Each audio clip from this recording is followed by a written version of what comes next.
will begin with the United States national anthem first, following the Republic of Vietnam, and then the moment of silence.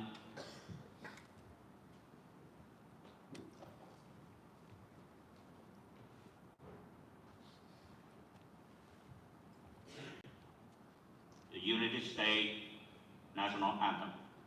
Quốc ca Hoa Kỳ.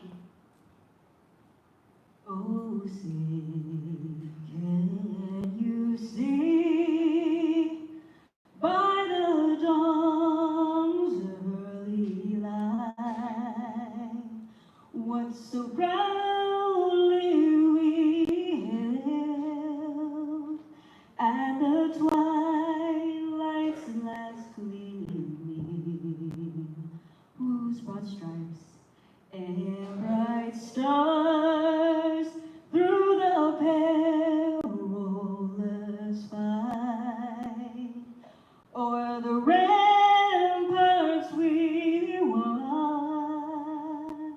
were so gallantly streaming, and the rocket's red glare, the bombs bursting in air, gave proof through the night that our flag was still there. Oh, say does that star-spangled banner yet wave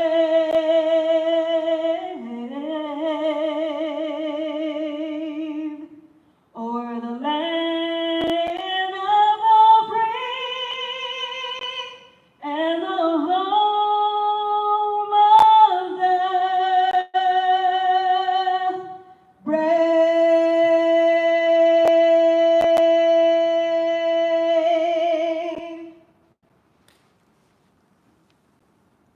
The Republic of Vietnam national anthem. Quốc ca Việt Nam Cộng hòa. Vì công dân ơi, quốc gia đến ngày giải phóng, đồng lòng cùng đi hy sinh thiết gì thăng sông. Vì tương lai quốc dân cùng sông pha khói lên, làm sao cho núi sông từ nay luôn vững bền, cho thầy phơi trên thung giao.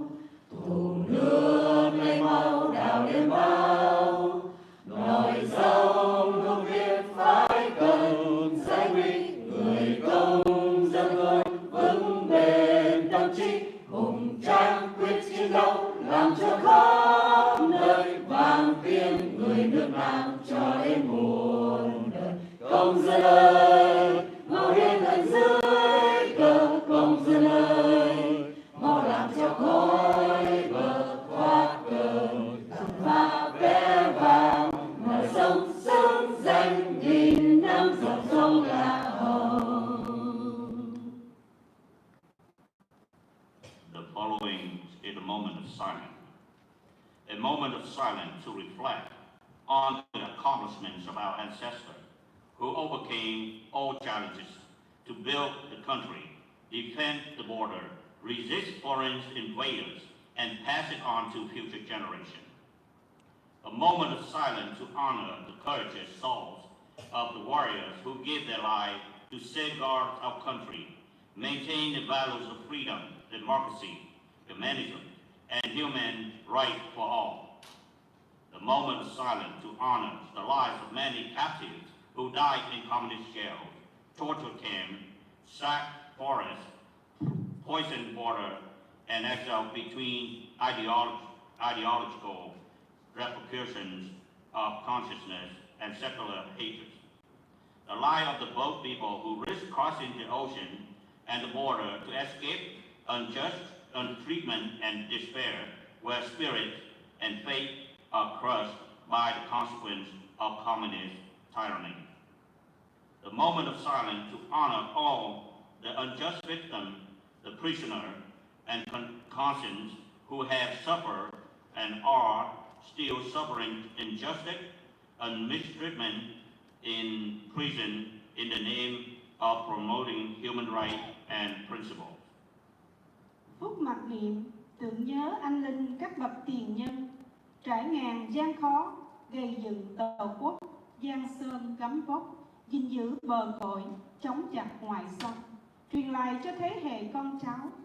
Tưởng niệm anh linh, anh hùng tử sĩ, liệt nữ, xả thân bảo vệ giang sơn bờ cõi, bảo tồn giá trị tự do, dân chủ, nhân bản, nhân quyền cho người dân. Tưởng niệm bao linh hồn tù nhân lưu đày trong ngục tù cộng sản, trong các trại khổ sai, rừng thiên nước độc, đọa đầy giữa hệ lụy, ý thức hệ và lòng thù hận vô thần. Bao oan hồn, thuyền nhân, nạn nhân vượt biển, vượt biên, oan khiên, thống khổ, nỗi đau, thể xác lẫn tinh thần và niềm tin bị chà đạp bởi hệ lụy, bạo quyền. Tưởng nhớ bao dân oan tù nhân lương tâm, chịu bao oan trái ngược đãi trong ngục tù vì lý tưởng, thăng tiến giá trị con người. Phút mặc niệm bắt đầu. The moment of silence begins.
The moment of silence ended. Please be seated. Phút mặc niệm chấm dứt. Xin kính mời quý vị an tọa.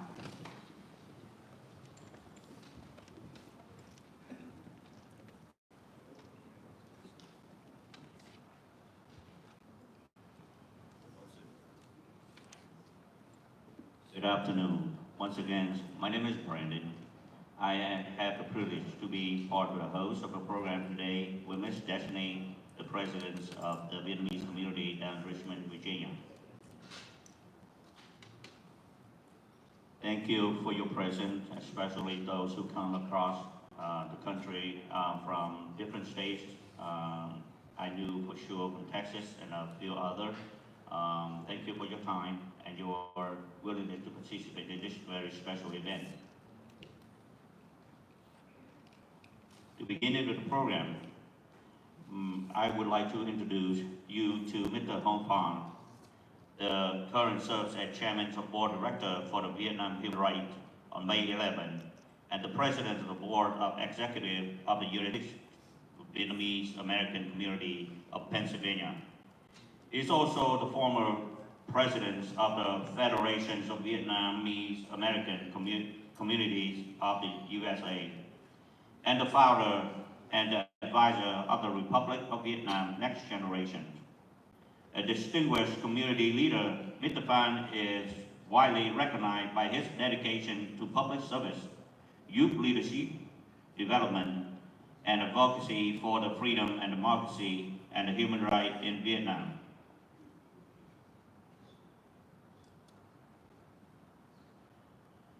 His work continued to inspire and mobilize Vietnamese Americans to engage in civic life and champion of the cause of justice both at home and abroad. Please welcome Mr. Hong Phan, and please excuse me for the last slide.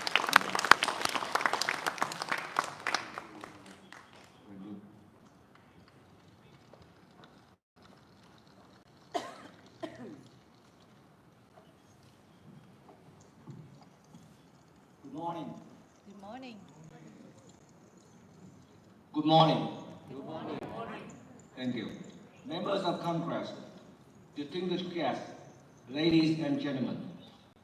On behalf of the organized committee, it's both great honor and privilege to welcome you to this meaningful gathering as we commemorate the 31st anniversary of Vietnam Human Rights Day. Today, we are united not only to reflect on the strides in promoting human rights for the Vietnamese people, but also recognize that much work remains. Fundamental liberties, freedom of religion, speech, and expression are still being denied to many in Vietnam. Our gathering reaffirms our shared commitment to uphold these essential rights and to amplify the voices of those who are silent. Before we begin our program, we would like to express our sincere gratitude to those who made today's event possible. First and foremost, we extend our heartfelt thanks to Senator Tim Kaine of Virginia and Congressman Brian Fitzpatrick of Pennsylvania, co-sponsor of this important event.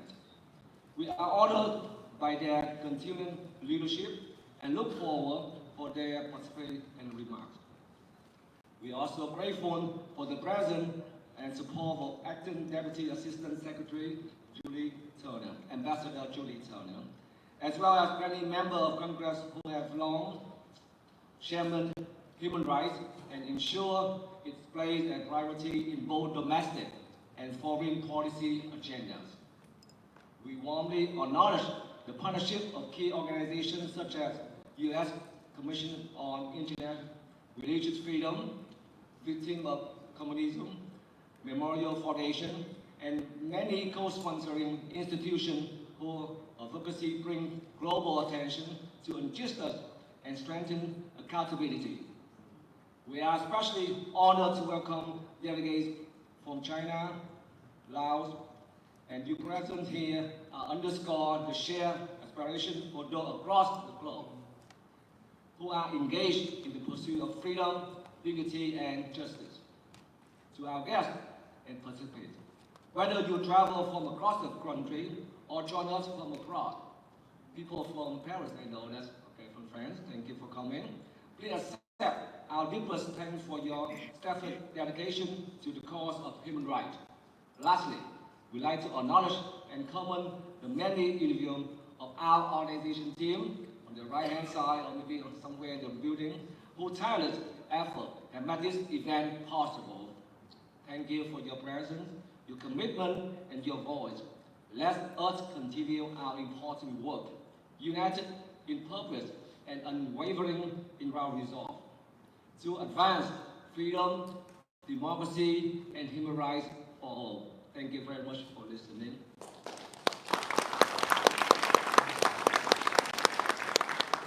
And want to make sure the program keeps continuing. I'd like to introduce the keynote speaker today. Ambassador Julie Turner currently serves as an acting Deputy Assistant Secretary of State in the Bureau of Democracy, Human Rights and Labor, DRL, at the U.S. Department of State, overseeing the Bureau of Africa, East Asia, and Pacific International Labor Affairs, and Multilateral and Global Affairs team. Ambassador Turner previously served as the U.S. Special Envoy for North Korean human rights issues from October 2023 to January 2025. Ambassador Turner is globally recognized as an expert in the area of human rights and democracy, and has worked over the past 20 years to strengthen democratic institutions and promote human rights throughout the East Asia and Pacific region. She serves as the Office Director in DRL's Office of East Asia and Pacific, and previously was the Director for Southwest Asia at the National Security Council. Early in her time at State Department, she serves as Special Assistant to the first U.S. Special Envoy for North Korean human rights, and works as a program analyst in the Bureau of Information Resources Management Office of e-diplomacy. As career civil service employee and former presidential management fellow, Ambassador Turner has dedicated her career to advance human rights around the world. Ambassador Turner is graduated from Pavilion University and University of Maryland. Please join us to give a warm, enthusiastic welcome to Ambassador Turner. Let's show our appreciation with a big clap.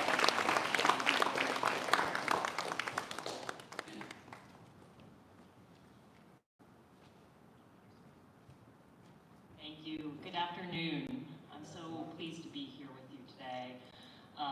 As my bio reads, I've been working on Southeast Asia for many years, specifically on U.S.-Vietnam relations, and so it's a real pleasure to be here today with so many members of the Vietnamese American community who have dedicated your own lives or suffered directly the human rights abuses that we're talking about today. And so thank you all for being here, and thank you all for the work that you do.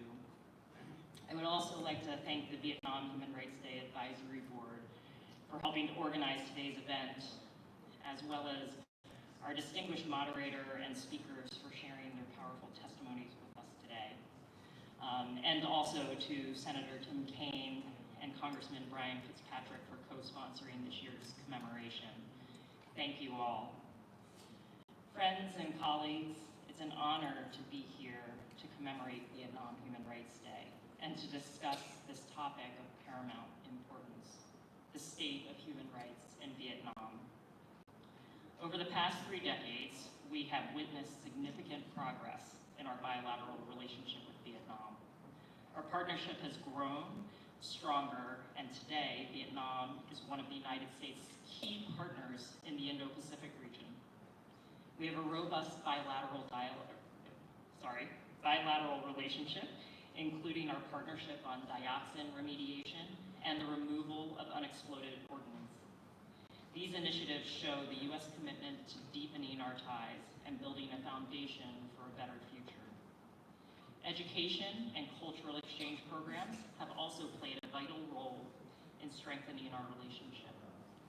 Thousands of Vietnamese students are studying in the United States, gaining valuable knowledge and skills that they bring back to Vietnam.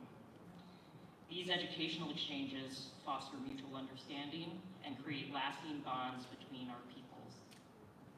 The United States and Vietnam have been working together to address common security challenges such as maritime security, disaster response, and peacekeeping operations. Our cooperation in these areas contributes to regional stability and promotes a free and open Indo-Pacific. While these achievements reflect the strong relationship between our countries, it's essential to acknowledge that our relationship has areas where we must do more to make progress.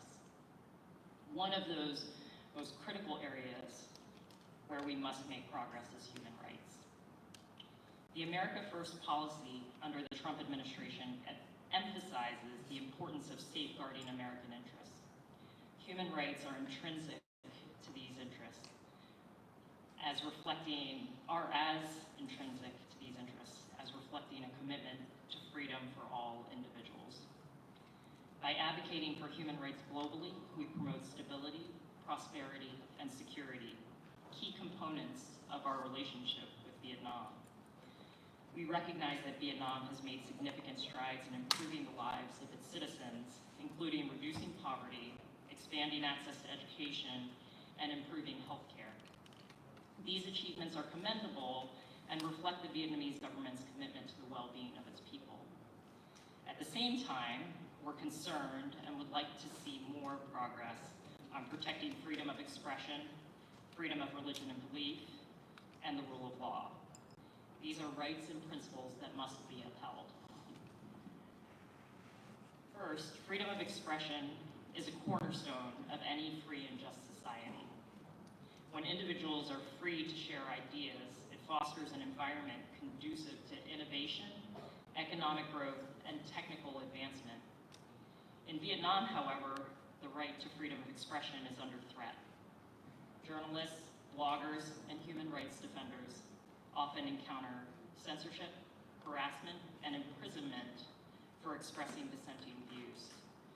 Vietnam continues to use vague national security provisions to restrict the exercise of freedom of expression, which has led to a troubling number of cases of harassment, unjust arrests, and harsh prison sentences targeting human rights defenders, journalists, religious freedom advocates, and everyday people who peacefully express their views.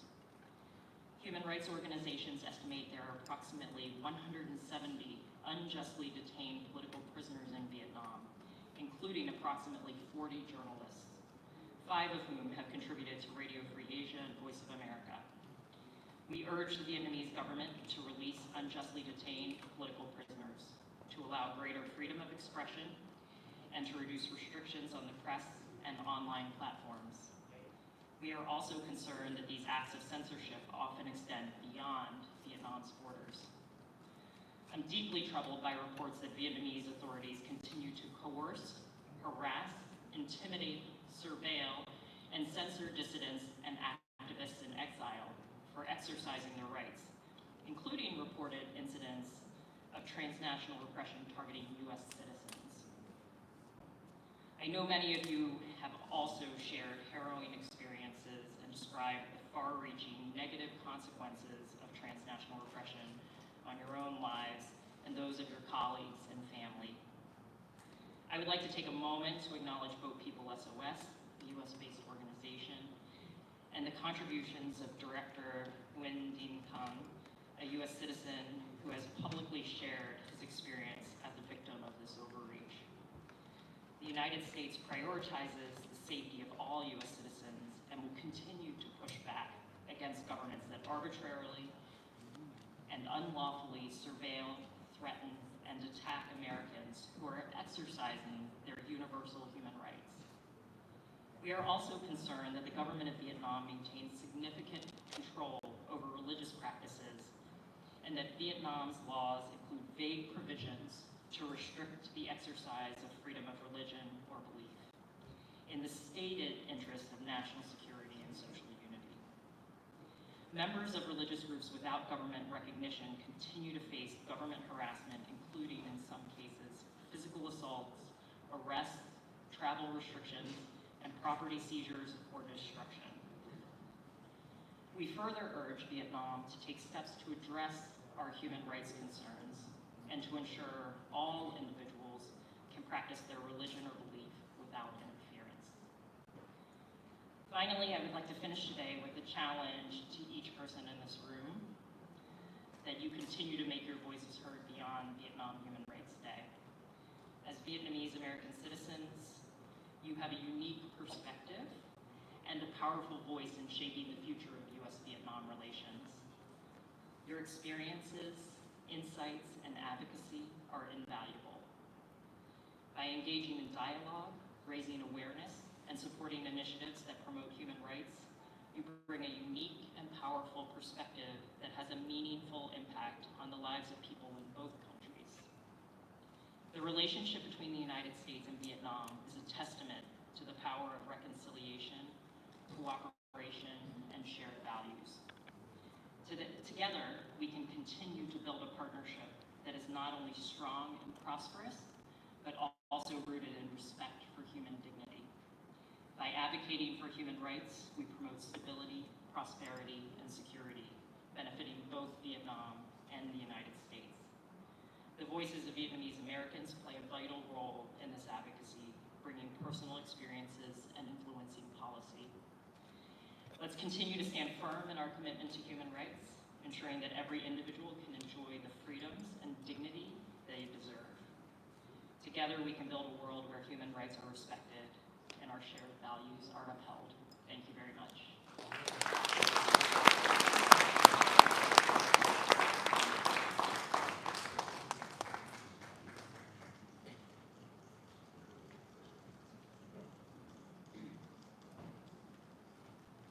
Thank you, Ms. Turner. Everything she said today, I reflect what went on yesterday as we, the Vietnamese community, commemorate 50 years the fall of Saigon.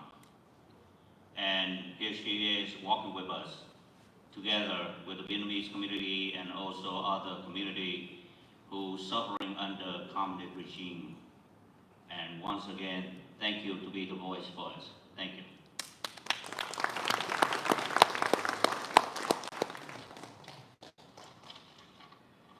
The following segments would be the award ceremony, which we would like to dedicate to our Mr. Mark Rubio. And for his award presentations, he's a distinguished. It is a pronounced honor for me, on behalf of organizing committee and the Vietnam Human Rights Day May 11 organization, to stand before you today to present this award to a leader whose unwavering commitment to human rights and democratic values that inspire people across the world. The Honorable Marco Rubio, Secretary of State of the United States, has long been steadfast advocate for freedom, justice, and the rules of law, not only within our borders, but especially for those who living under authoritarian regime. Senator Rubio, now Secretary Rubio, have consistently championed the cause of oppressed people, calling out abuse, standing with political prisoners, and advancing legislation to hold violators accountable. His leadership in sponsoring and supporting key initiatives such as Global Magnitsky Human Rights Accountability Act and Countering Transnational Repression Act, the numerous resolutions defending freedoms of religious, freedom of the press, and civil society has given hope to countless individuals who otherwise have no voice. Your dedication has not gone unnoticed by the Vietnamese American community and by all those who care deeply about human rights in Vietnam. From defending prisoners of conscience to advocating of an open internet and religious freedom, your voice have carried the cries of the voiceless in the hall of power. Today, we are proud to present you with this award in recognition of your tireless advocacy, moral courage, and enduring support for the universal principle of human dignity and liberty. Mr. Secretary, thank you for your leadership. Thank you for standing up with us, and thank you for believing, like we do, that freedom is not privilege for the few, but the right for all. Please join us to welcome Ms. Turner in representing Mr. Mark Rubio for the award.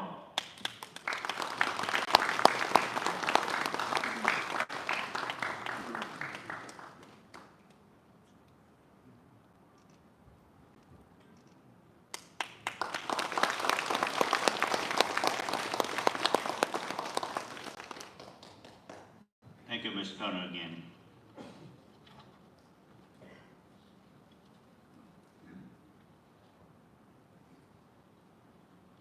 Due to the time constraint, we would like to introduce Dr. Eric Patterson, the President and CEO of the Victim of Communism Memorial Foundation, to the stage.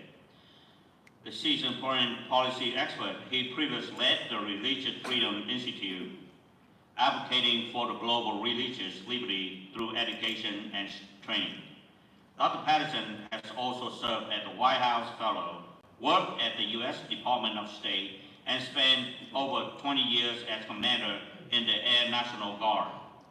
An accomplished scholar, he has authored over 20 books in ethics, national security, and international affairs, including Just American War and the Reagan Manifesto. Please welcome Mr. Eric Patterson.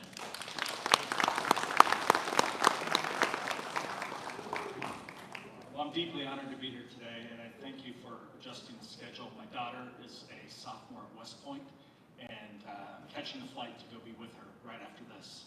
And I'm very proud of her choice to serve our country. Yesterday was a very powerful day, April 30th, and I was honored to be with so many of you at the Lincoln Memorial, that great testimony to human freedom, and to hear your personal stories about Vietnam, about your own family, about your cousins, your brothers and sisters, your parents. And I think it's very fitting that just a few moments ago we heard from Ambassador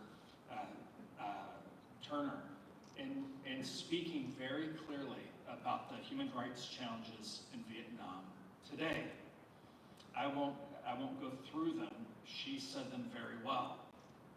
What's interesting is if you read the State Department report on human rights for last year, this is the statement that jumps out right at the beginning of the report. It says, the human rights situation, let me quote it, there has been no significant change in the past year in the human rights situation in Vietnam. They could print that every year for the past 50 years. And for North Vietnam, they could print it for even longer. Well, as many of you know, at the Victims of Communism Foundation, we do education. In fact, our mission statement says our mission is to educate every generation about the terrible crimes, history, ideology, evil practices of communism. One of the ways we do that is at the Victims of Communism Museum. And if you haven't visited, especially those of you from California, from Texas, and from other places far away, and you're in town for a few days, come and see us there, right at McPherson Square, just 2 blocks from the White House. And there's a beautiful exhibit that the Vietnamese community from here in the greater Washington area has put up. Please come and see us this week.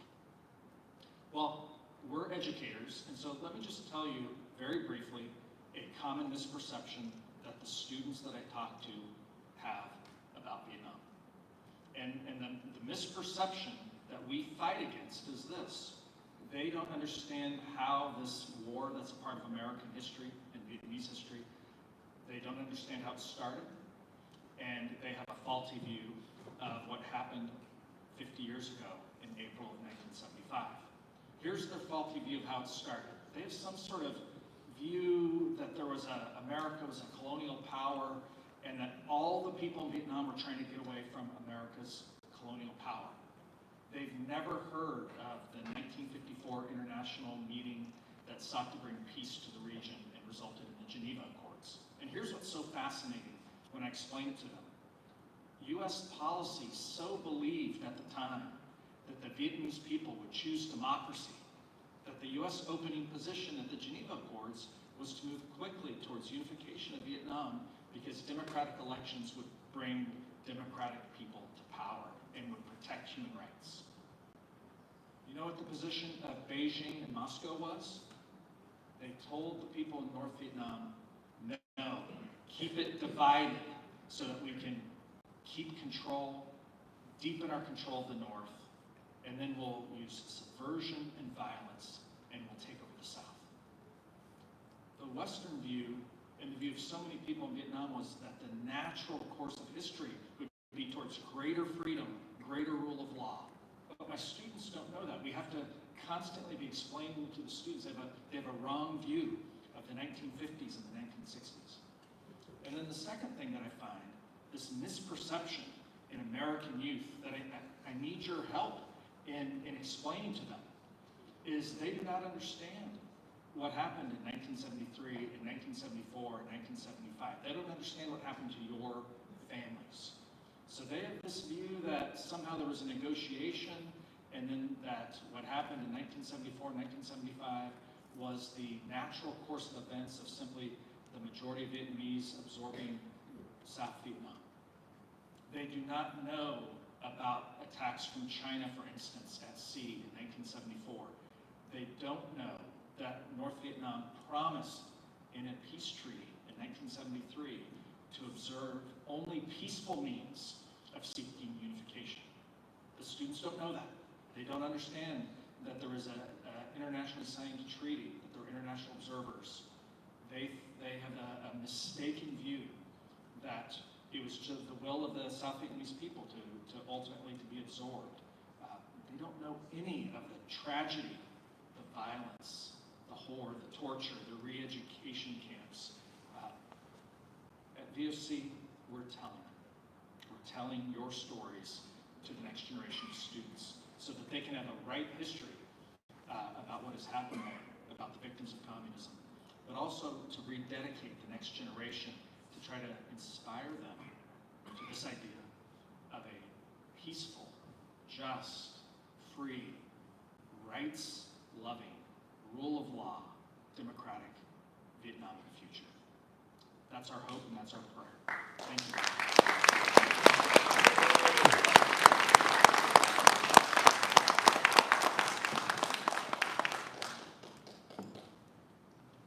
Please allow me to translate somewhat everything that he said. Thank you, Mr. Patterson. Thưa quý ông bà, quý anh chị, ông Patterson là một người rất là nổi tiếng trong các cái công cuộc đem sự thật về tội ác cộng sản. Hiện ông là người đã support Vietnamese community của chúng ta ở tại vùng Hoa Thanh Đống này là về cái chuyện bảo tàng, và đã gần 6 tháng nay thì ở nơi đó thì chúng ta không chỉ có người Việt Nam của mình và có cả những các quốc gia khác cũng là nơi để họ đem tiếng nói sự thật tội ác cộng sản. Thì một lần nữa xin được cảm ơn ông.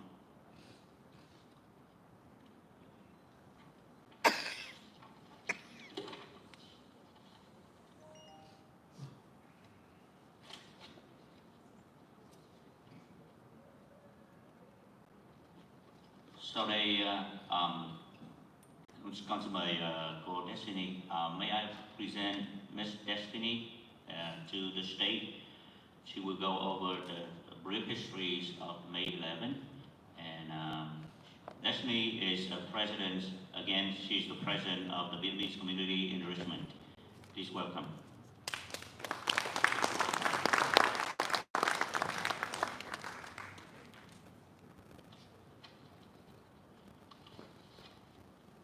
Thank you. On behalf of the board member of the Human Rights, I will read the history of the May 11. Honorable Member of Congress, distinguished guests, ladies and gentlemen.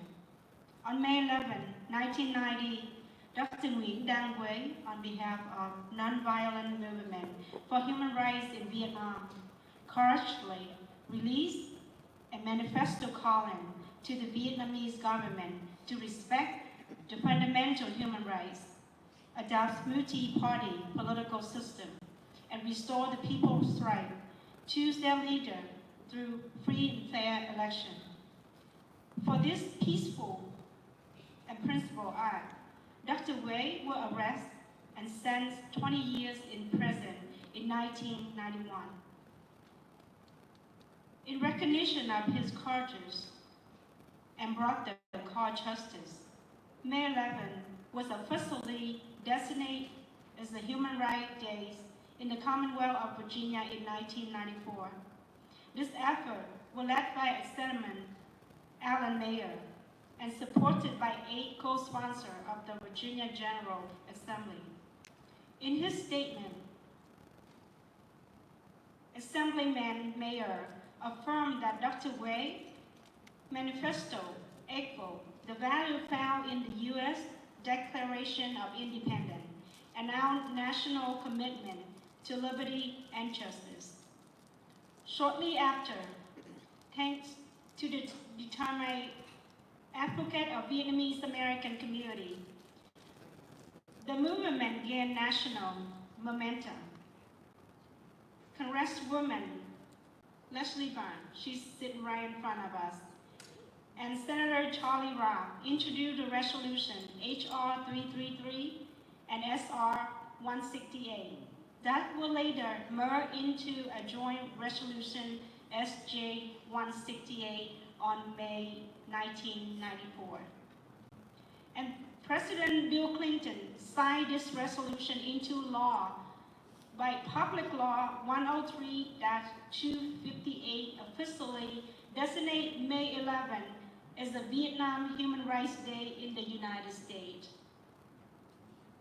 Since that day, Human Rights Day has served as a powerful reminder, both within Vietnam and globally, of the enduring struggle for freedom of thought, political participation, religious liberty, and human rights dignity.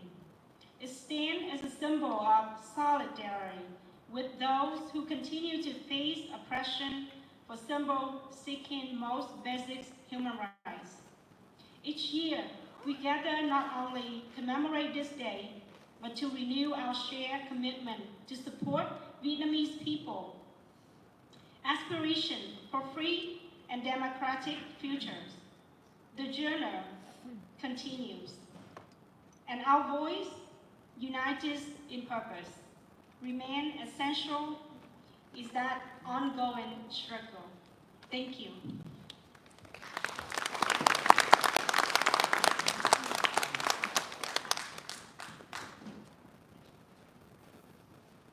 Thank you, Mrs. Destiny.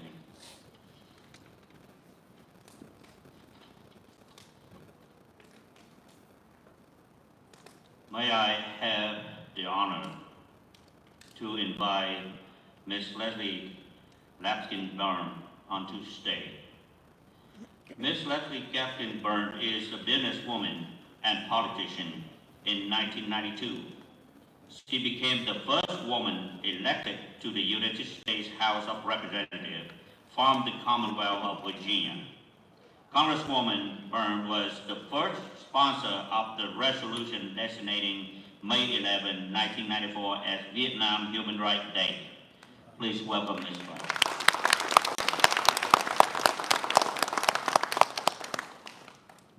Xin chào.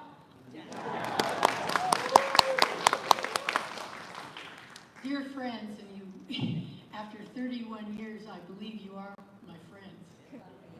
I've been here every year, waiting for human rights every year. As many of you have. I know you noticed the fall of Saigon yesterday. We were very sad. It's a sad occasion. But here in America, I look at it as a new window that opened, because our country, America, is so much richer because of the Vietnamese Americans who came. They showed us about their culture, their love for art, their education values, all of these things they brought with them. And so we should celebrate our immigrants, celebrate our Vietnamese immigrants and all the immigrants that come here. Because you know what? Unless you're a Native American, we're all immigrants. We are all immigrants who come here to make this country better. I'm reminded of this Human Rights Day, and I come and point out certain cases that need to be looked into over the years. Excuse me. And I can't sugarcoat this. It's not as good as it was last year. Things are slipping, and they're slipping because of the United States pulling out aid, USAID.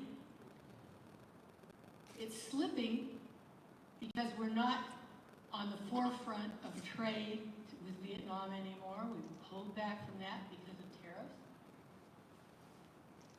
Those may not have made progress as fast as we wanted, but they did make progress because we had a voice and some leverage in Vietnam because of those institutions. And now those institutions are folding. And we see it all across the world. Whether it's communism or whether it's fascism, and I've said this before, they're two sides of the same coin, because their job is to take away the rights of their people. The only way they survive is to be powerful and close down the will of their people. make sure that they don't have the religious freedom, make sure they don't have the right to vote, make sure they don't have a voice in their government. These are things that are common to both communists and fascists.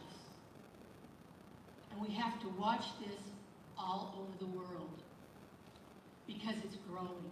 This is the thing that scares me, and I wish I had a better message today because I've devoted my life to human rights.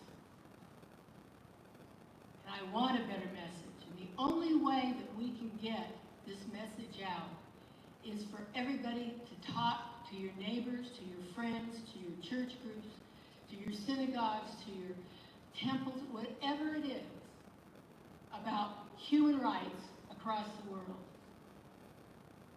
The Declaration of Human Rights that was signed in the United Nations in the 40s, 1945, 6, was a guarantee to everybody of these basic human rights. And we have to add our voices still to uphold those human rights. Wherever they are abrogated, wherever they are stepped on, we've got to make sure people know.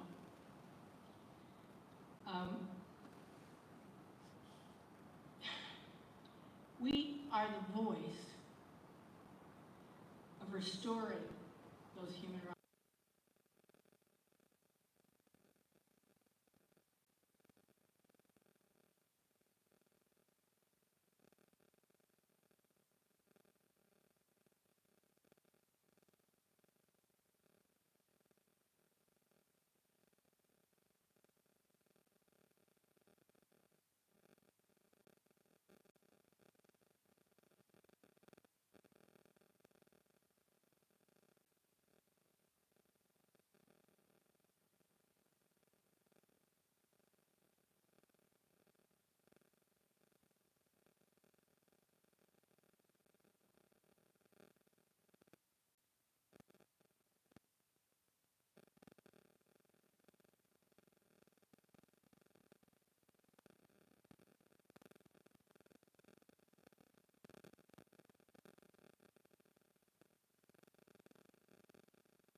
He also previously led the Franciscan Action Network and served on President Obama's White House Advisory Council for the Faith-Based and Neighborhood Partnership. Please welcome Chairman Stephen Snell.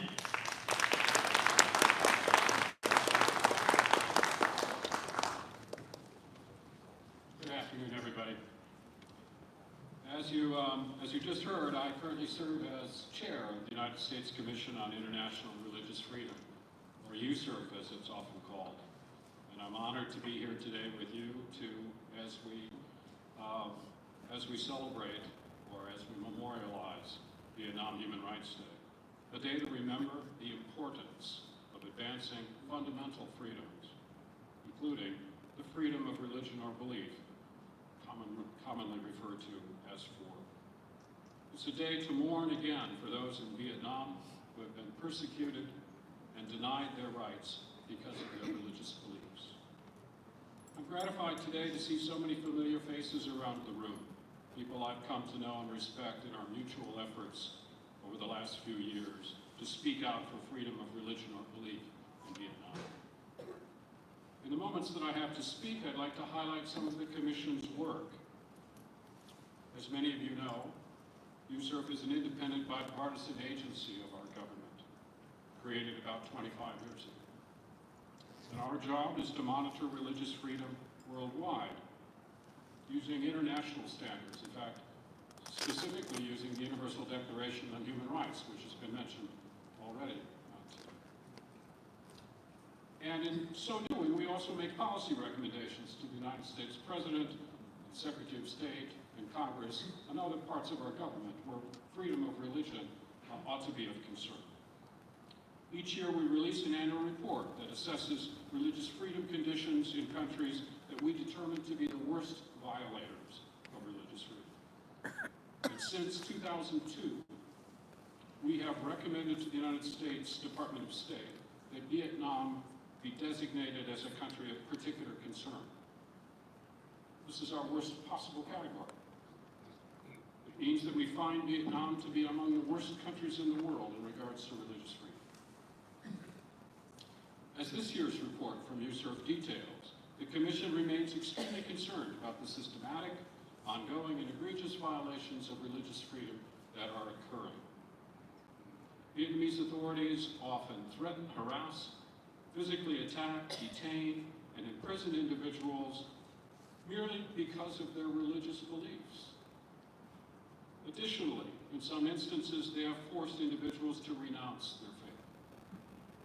The Vietnamese government continues to enforce, for example, the 2018 law on belief and religion, and it's implementing decrees that strictly control religious affairs of all of its citizens. Among other things, this dangerous law allows authorities to demand financial records from religious organizations and to suspend religious activities of churches for vague offenses. The government also routinely seizes religious property, outlaws independent religious groups. In particular, the government has continued to persecute the independent and unregistered religious groups of the country, such as the Cao Dai, the Hua Buddhists, the Khmer Krom Buddhists, the Hmong, and the Montagnard Christians. Among these examples, it's clear that if someone does not belong to the state-sponsored religious organizations in Vietnam, they are at risk of being targeted by the government. Such individuals often find themselves monitored and pressured to join state-sanctioned religious groups. Now, last September, USERF released a report titled, and I'm quoting here, State-Controlled Religion and Religious Freedom in Vietnam.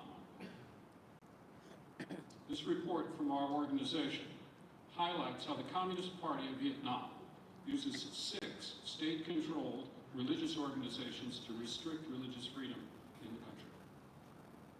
These restrictions imposed by the Vietnamese government on independent religious groups clearly infringe on their religious freedom. Individuals should be allowed to practice their faith without having to seek approval from any government. In addition, in our annual report, The Commission maintains a list, a database, of victims around the world who have suffered religious persecution.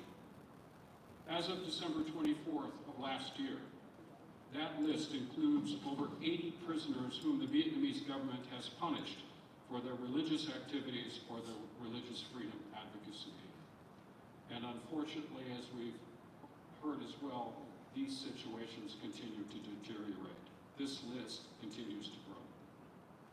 We are particularly concerned that ethnic Montagnard and Hmong Christians in the Central and Northwest Highlands remain targets of such persecution, facing detention, arrest, imprisonment, torture, and sometimes being forced to renounce their faith. In March 2024 of last year, preacher Y Bun Bia was found dead hanging from a tree after police summoned him to meet. Previously, local authorities threatened, beat, and pressured him to renounce his faith. Indeed, USERF is concerned about the ongoing repression of all religious groups in Vietnam, and will continue to monitor and to highlight the Vietnamese government's violations of religious freedom. Specifically today, we call on the United States Congress to advocate for religious freedom improvements in Vietnam by emphasizing the release of religious prisoners of conscience and by reintroducing relevant legislation such as the Vietnam Human Rights Act, House Resolution 3172. We also urge the administration to prioritize religious freedom in its foreign policy toward Vietnam, to ensure religious freedom and related human rights are not sidelined amidst geopolitical, economic, or security concerns. We also call on the administration to reassess the 2005 U.S.-Vietnam binding agreement to determine whether or not Vietnam's backsliding in religious freedom is a violation of the terms of that agreement. Additionally, we call on the U.S. Department of Commerce to link the removal of Vietnam's non-market economy status with substantive improvements in religious freedom. I want to close today by thanking the Organizing Committee on Vietnam Human Rights Day for putting this event together and for inviting the Commission to be part of your commemoration. Your coalition's work is vital for the advancement of religious freedom and human rights in Vietnam. So, ladies and gentlemen, distinguished guests, thank you for the opportunity to speak. Religious freedom is vital for the people of Vietnam. Thank you.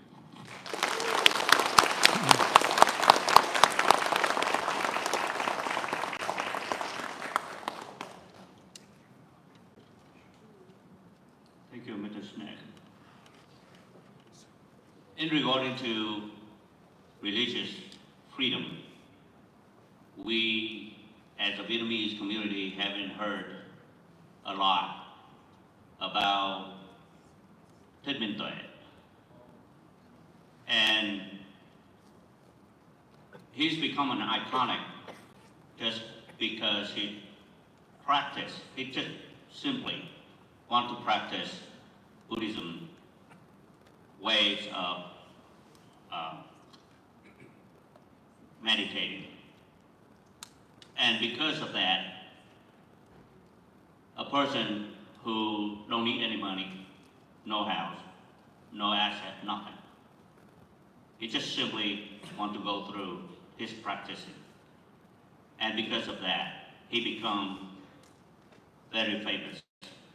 And the reason he become very famous is because it's exposed the level of corruption and how the communist regime planning their people to not only divide the society, but also misguided the people practicing Buddhism. And because of that, they try their best to stop him every step of the way. And today, I have an honor to stay here and bring that up to all of you. And hopefully the work we heard will look into how communism is suppressing the religious freedom. Today, Thầy Thích Minh Tuệ is ended his journey in India successfully, but continue to be interrupted and facing the destructions of the communism force behind the scene. So hopefully you all will hear and bring it up to this board of some way, somehow, and hope that to make it right. The next persons I would like to invite the Venerable Thích Minh Việt. Thích Minh Việt is a respected Vietnamese Buddhist monk and human rights advocate. He has long been active in promoting religious freedom, peace, and democracy for Vietnam. As a senior member of Unified Buddhist Church of Vietnam, he has represented the Vietnamese Buddhist community in international forums and worked tirelessly to defend spiritual and civil liberty for those under religious persecution. Please invite the Minh.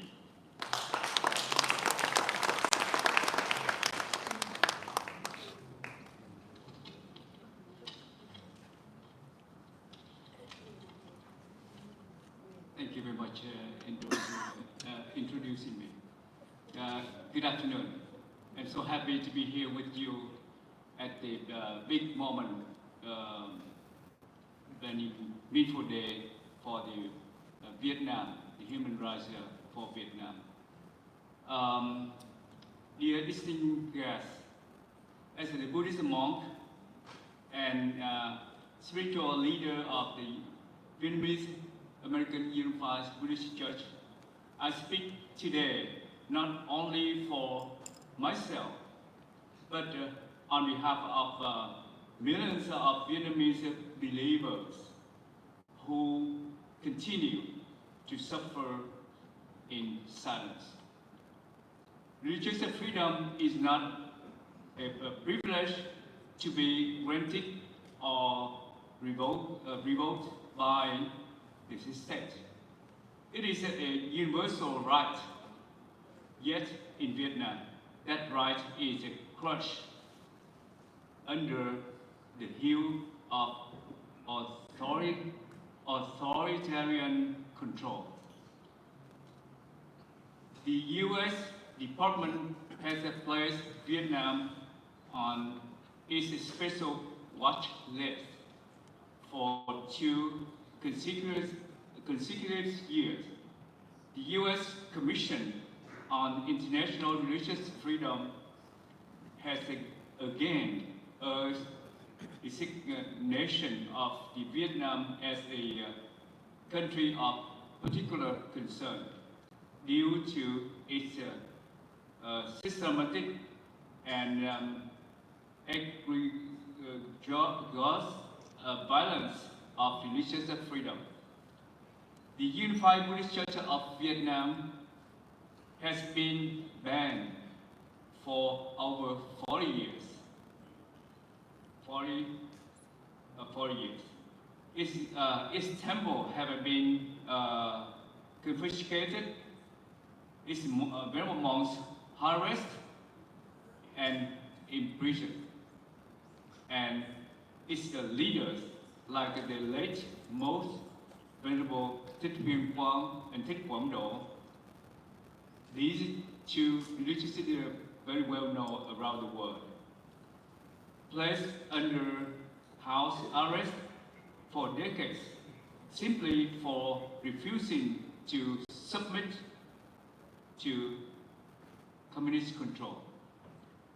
The regime demands that all faiths kneel before the party, but our faith teaches us to kneel only before truth and compassion. We therefore respectfully urge Congress to 1. Support the CPC is a nation for Vietnam. CPC is a country's particular concern. Number two, introduce and co-sponsor the Vietnam Human Rights Act of the 2025 with targeted sanctions on abusers.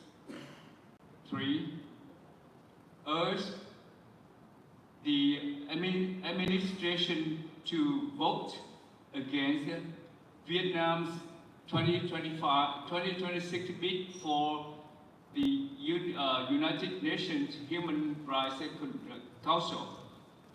These actions are not acts of the hostility. They are acts of consent. They affirm that the international community does not turn away when temples are destroyed, when monks are imprisoned, and when the freedom to worship is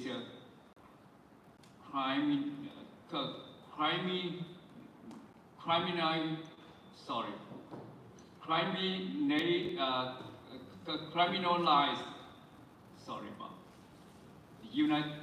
The United Buddhist Church of Vietnam continue to stand without compromise, without violence, and without fear.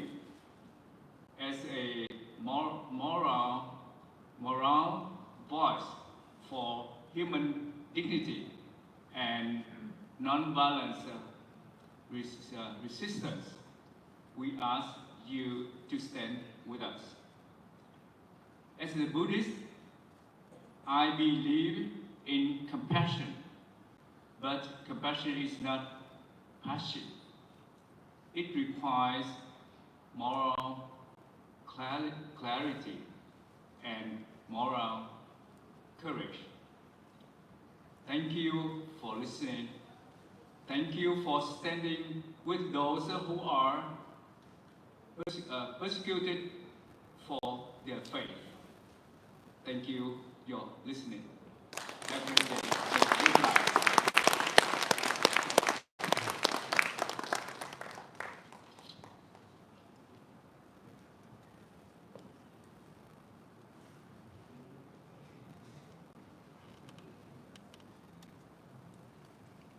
Chúng con cảm ơn Thầy Quyền Việt. Our next guest is going to be Father Joseph Thong Văn Nguyễn. His journey from communist Vietnam to American priesthood is a testament of faith and resilience. Raised in a devout Catholic family, he founded a Catholic Student Association in Hanoi and was arrested for advocating religious freedom. At 26, he fled to the U.S., where he deeply his faith and spoke against the human rights abuse, even testified before Congress. In 2017, he entered seminary and studied at St. John Paul II, Mount St. Mary on June 15, 2024. He was ordained as a bishop and Archdiocese of Washington, pledging to serve God fully. Chúng con kính mời cha Thông.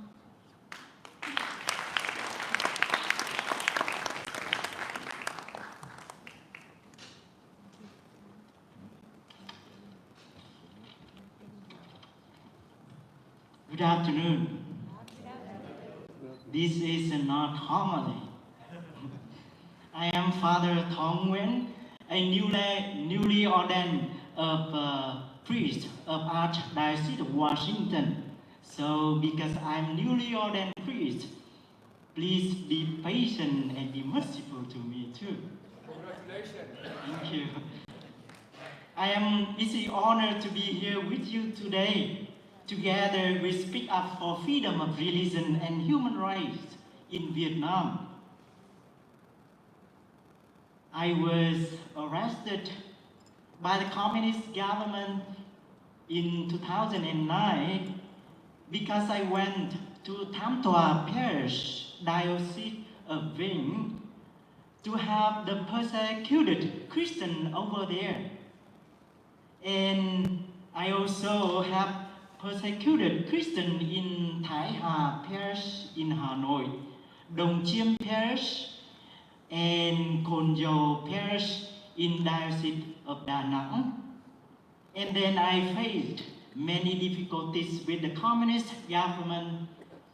With the will of God, I was able to escape Vietnam to Laos, to Thailand, and thanks to the Lord, I arrived in the US. In 2016, I was granted political asylum. And listening to the God's call, and I entered the seminary. I was ordained for the Diocese of Washington 10 months ago. Now I'm serving at the Our Lady Star of the Sea in Solomons, Maryland. If you have the chance, please come to visit our parish.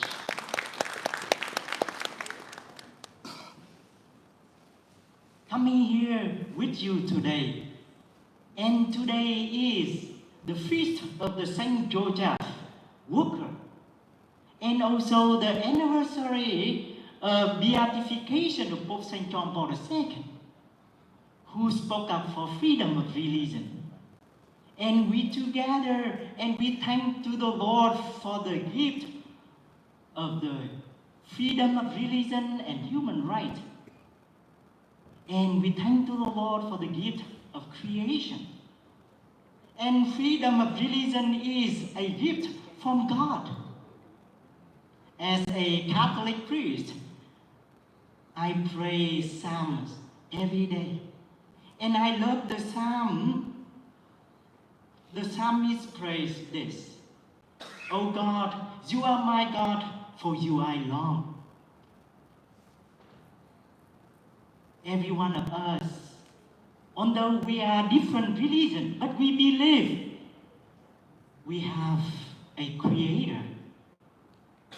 And creator longing for creator. And this is right.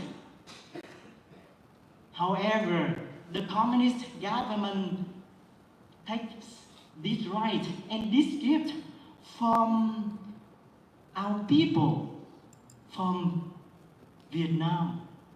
And people do not have right to practice their faith. And today we come together.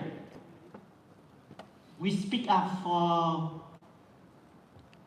people in Vietnam who are voiceless. And we also to give thanks to the Lord for the gift of freedom of religion. And here in the United States of America.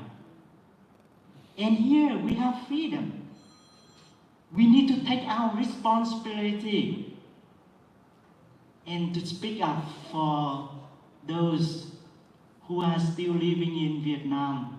They do not have right. The church always encourage people to Pope John 23rd, Saint John 23rd, Pope Pio IX, and Pope Pius XII always speak up for freedom of religion. Especially in 1955, Pope Pius IX recognized the rise of the communism, and they did not respect freedom of religion and human dignity. So why today, May 1st, Pope Pius XII declares Saint Joseph as a patron of the church and Saint Joseph the Worker. So remind us to continue to work for freedom. Before I leave in my parish to come here, and I celebrate the Mass with the people over there. And I told with people, our people, Jesus says, Heavenly Father is working. So we are at work. So we continue to work for freedom of religion and human rights in Vietnam. And thank you for senators, congressmen, and commission, and for those for love for the people in Vietnam. Thank you very much for your work. And I also thank you for all of you here, example for me, young people.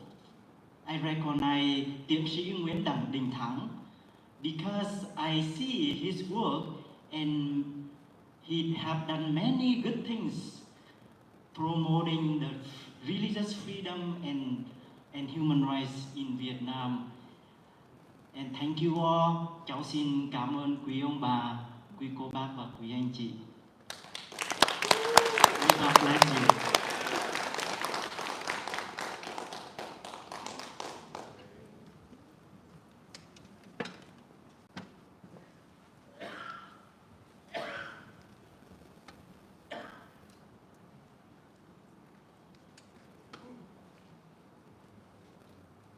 I would like to reiterate a little bit in American culture or Christian culture. As he said, human right is God-given right. You are your sovereignty and nobody else. So, thank you, Father. Thank you so much to be the voice. Next, I would like to invite and have an honor to bring Colonel Phương Nguyen. Colonel Phương Nguyen has served in U.S. Army officers since 2002, beginning as a chemical officer and graduate of Texas A&M and Webster University. He is currently attending the Army War College in Pennsylvania. His career spanned deployment to Afghanistan and Iraq, leadership role in acquisition and technology development, and assigned at NATO, the Pentagon, and the U.S. Army Acquisition Corps. Colonel Nguyen also chaired the Vietnamese American Uniformed Service Association, VA-USA, supporting Vietnamese American service members and their family. He remained deeply committed to community service, military family support, and honor the legacies of Vietnamese American veterans. Thank you for your service, sir. Please welcome.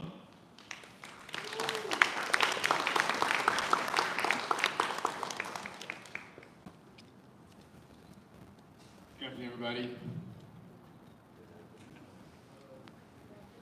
Good afternoon. Thank you. Members of Congress, Ambassador, distinguished guests, friends and families, ladies and gentlemen. It's an honor to be standing here with you today to commemorate the 31st Annual Vietnam Human Rights Day. In a solemn occasion that underscores enduring struggle for liberty and human dignity. Today, we reaffirm that commitment to defend the fundamental rights that many sacrifice so much to protect. Human rights against oppression, tyranny, and encourage efforts to secure freedom for millions, and that we must protect. We also must remember the fight for human rights around the world. For the next anecdote, I'd like everyone to close their eyes for a moment while I tell a story. Imagine a night in Saigon, 1975, the story of resilience. Imagine being a child when Saigon fell. The city was in chaos, tanks rode through the neighborhoods, fear gripped families, uncertainty loomed over a nation on the brink of new reality. A young boy sat with his family and his mother instructed him and siblings to wear black clothing to blend in to survive. She knew that the freedom had once again been stolen, that Daphne knew only was a way forward. That night was not just about survival, it was a stark reminder of the cost of oppression and the resilience of those who dare to fight. That boy grew up knowing the true meaning of freedom, not as an abstract or ideal, but as something tangible, fragile, and worth protecting at all costs. His story is one of millions. It's a testament of humanity's unbreakable spirit to desire to live with dignity. As an Army soldier, it's our duty, not myself, but for everyone here sitting today, not just as defender of freedom, but we're also defenders of human dignity. To endure the voices of those still yearning for freedom are not forgotten. The legacy of Vietnam human rights lives on in every one of us who refuses to succumb to oppression, who dares to dream a life free from tyranny, fear, and who stands up for the rights of so many who have died to uphold. And as we gather here in this Senate body, let's reflect on the profound sacrifice made by all affected families. Their fight was not only for their comrades, for their friends, but also for generations of whom deserve to live without the shadow of oppression. And also to my fellow friends and service members here in this room, your sacrifices, your resilience, and your steadfast commitment to justice. May we never forget the price that we paid for liberty, or for the millions of still fighting for it today. Thank you.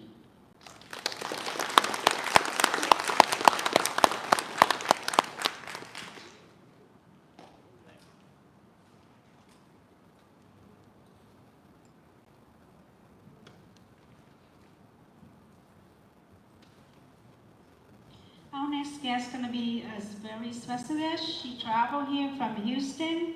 Ms. Phạm Thanh Nghiên is a Vietnamese blogger, an activist committed to defending human rights and national sovereignty.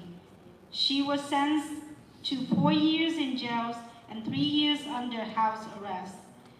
She has focused her effort on environmental protection, freedom of expression, and advocated for Vietnam territorial integrity. Her activism led to involvement with several pro-democracy organizations, including former Vietnamese prisoner of Conscience Association, Bloc 8406, and the network of Vietnamese bloggers. Through her writing and advocacy, she's courageously challenged government, censorship, and repression, becoming vital voice with those fighting for greater freedom and justice in Vietnam. Mời chị Phạm Thanh Nghiên.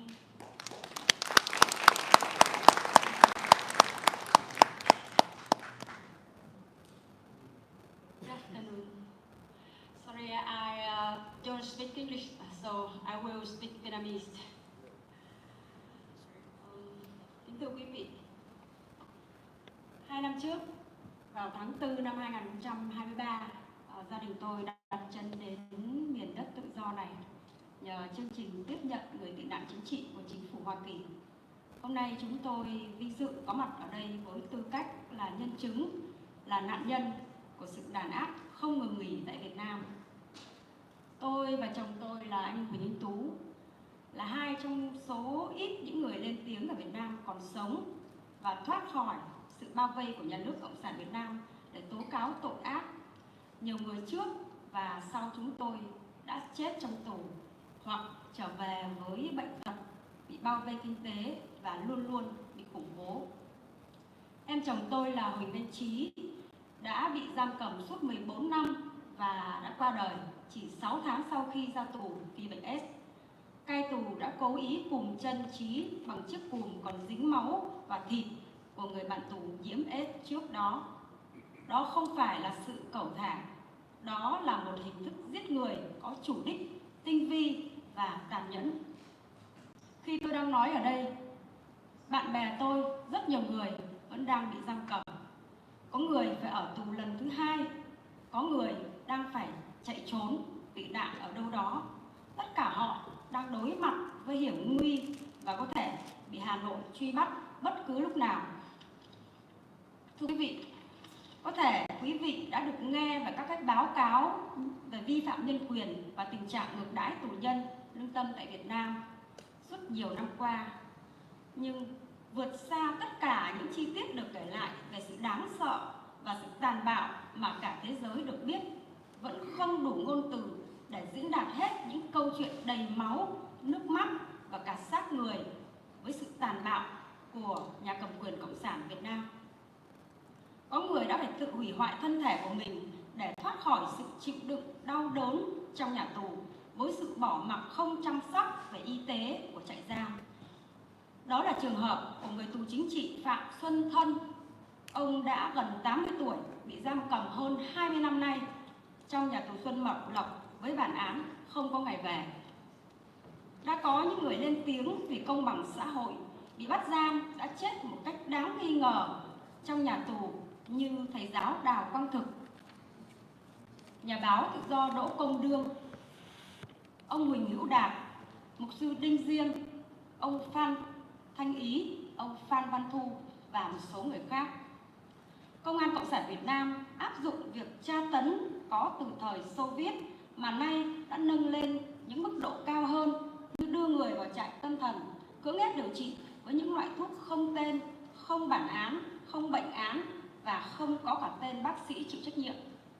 Chúng tôi và thế giới có danh sách dài của những người như vậy. Đó là nhà văn Phạm Thành, nhà báo Lê Anh Hùng, ông Nguyễn Trung Lĩnh, ông Trịnh Bá Phương, bà Nguyễn Thúy Hạnh. Đáng gây sợ hơn là vô số những tù nhân vô danh khác đang chịu những bản án bí mật khắp đất nước mà không biết khi nào có thể nhìn thấy ánh sáng tự do.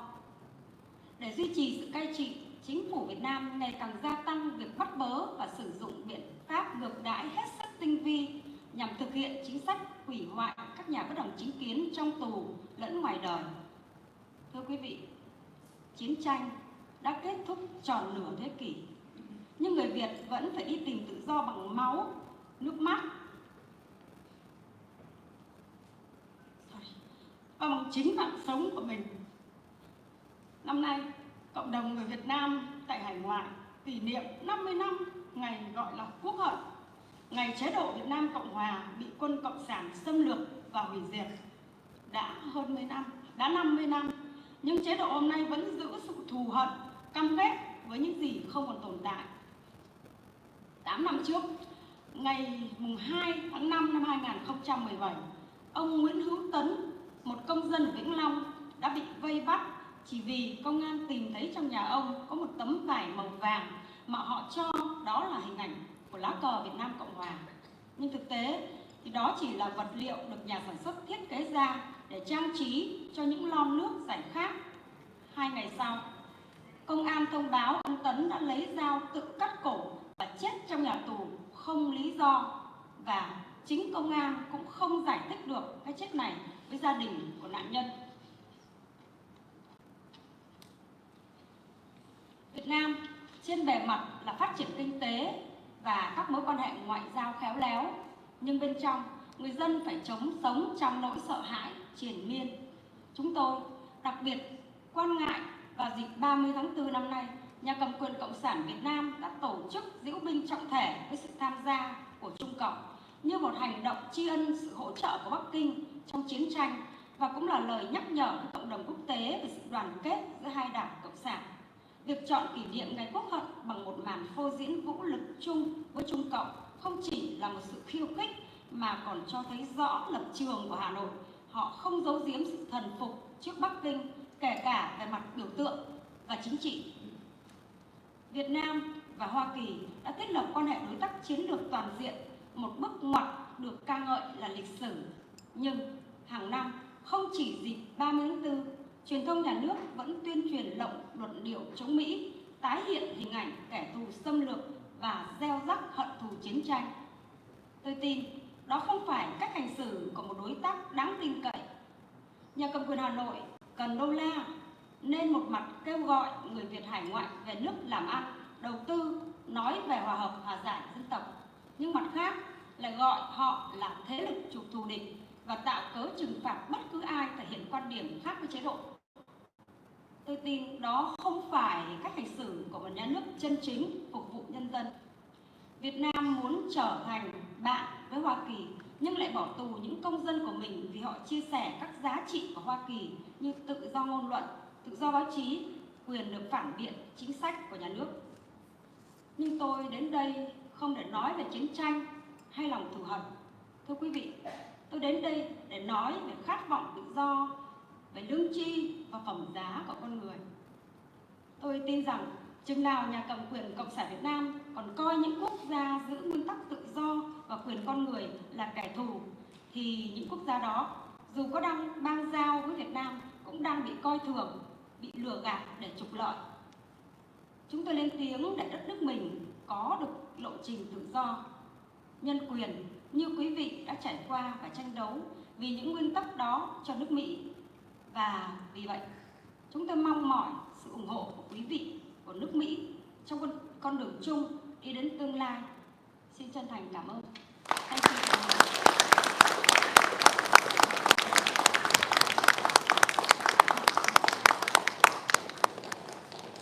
Thank you, Ms. Coming in.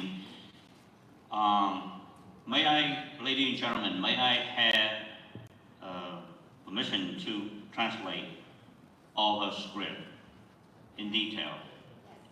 I'm sorry, it will take a little bit long, but please listen to all the true words, because there is no word better than coming from the victim himself. Ladies and gentlemen, 2 years ago, on April 2023, my family arrived in this land through the U.S. government political refugees resettlement program. Today, we are honored to stand before you as witnesses and victims of ongoing repressions in Vietnam. My husband and I are among the few who spoke out in Vietnam and lived to escape the grip of the communist regime, to expose its crimes. Many others before us and after us have perished in prisons or returned home only to face chronic illness, economic strangulation, and constant surveillance and harassment.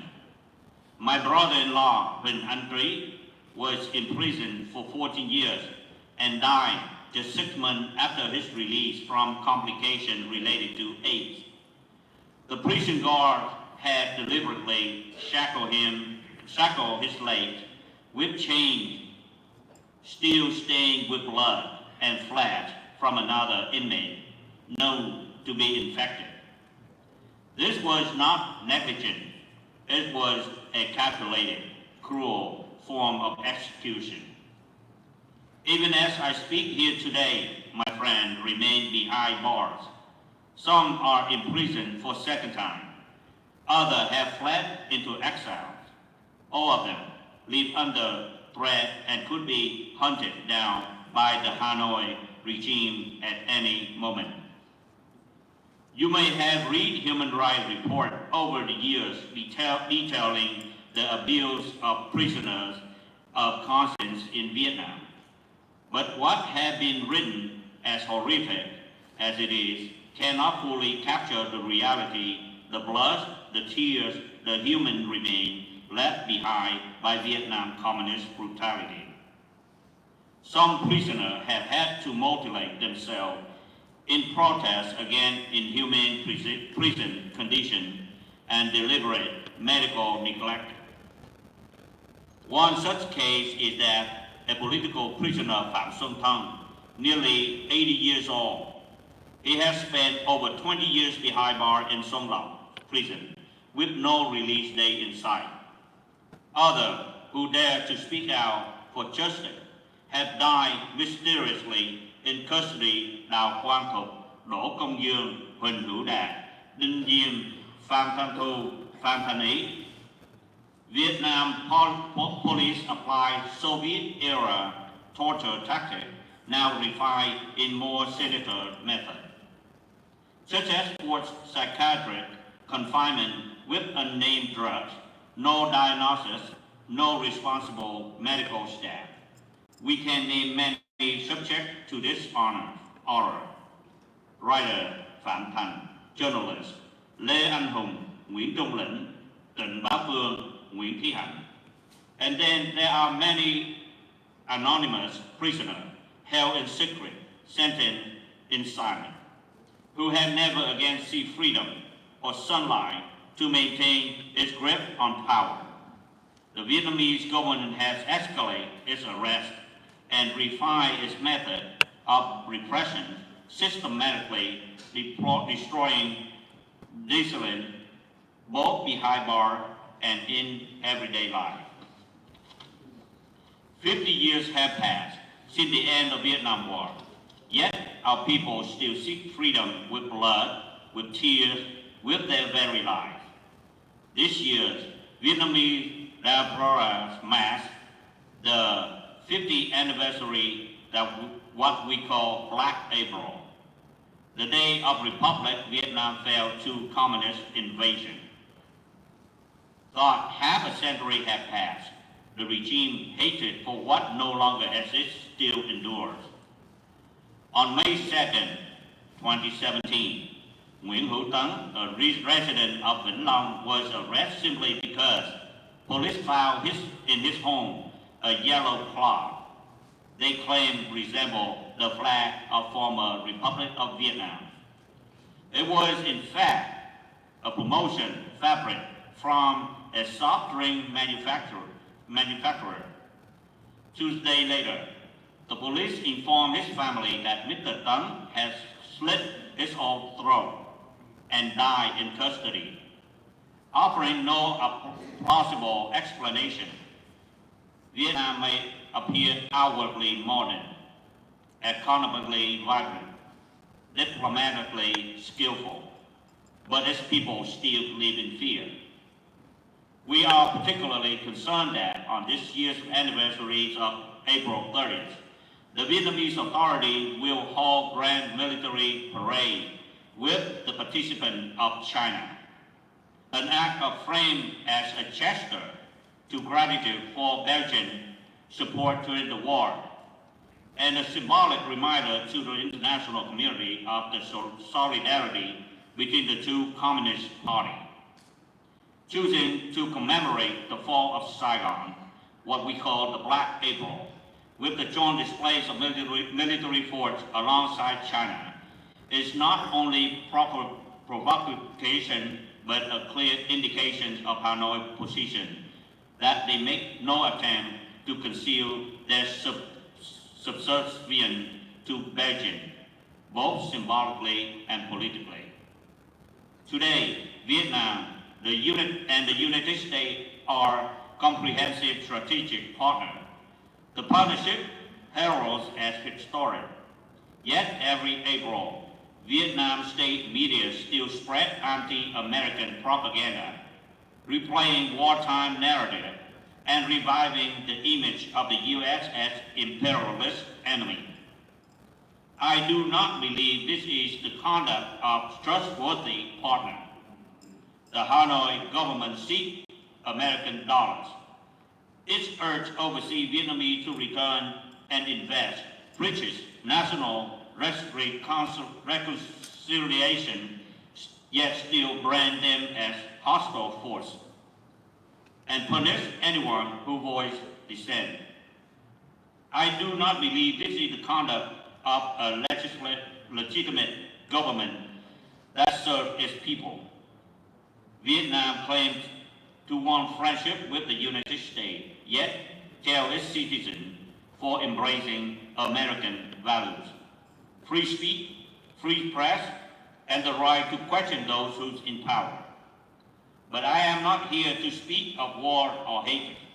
I am here to speak of the yearning for liberty, the human dignity, and of moral courage. I believe that as long as Vietnam communist ruler view country that uphold freedom and human rights as enemy, then those countries, even as diplomatic partners, are being deceived and exploited. We raise our voice so that Vietnam might one day follow a path toward freedom and human rights, just as you once did, just as you still defend those values for America. And that is why we ask for your support, for the support of the United States in this shared journey toward the future of liberty and justice. Thank you very much. Ms. Stephanie.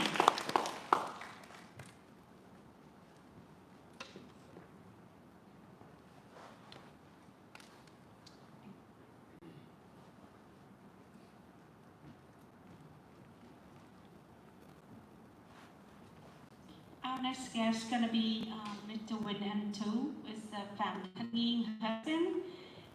He's a former political prisoner and blogger. He was spent 14 years in jail and 7 years under house arrest. He's dedicated his life to promote democracy, human rights, freedom of expression, the environmental protection, and press freedom in Vietnam, strongly committed a national sovereignty. Quyền Tu has been an active member of network of Vietnam bloggers. Through his advocacy, he has challenged government, oppression, and censorship, working tirelessly to defend the rights of Vietnam citizens. His efforts have made him a prominent figure among those striving for greater political and civil liberty in Vietnam.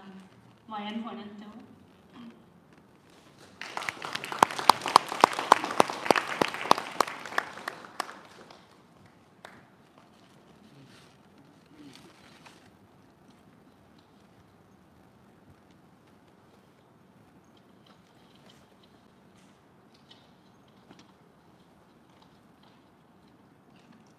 Dạ kính thưa các cô, chú bác và anh chị em. Xin lỗi anh, con không biết tiếng Anh, con xin phép để nói tiếng Việt.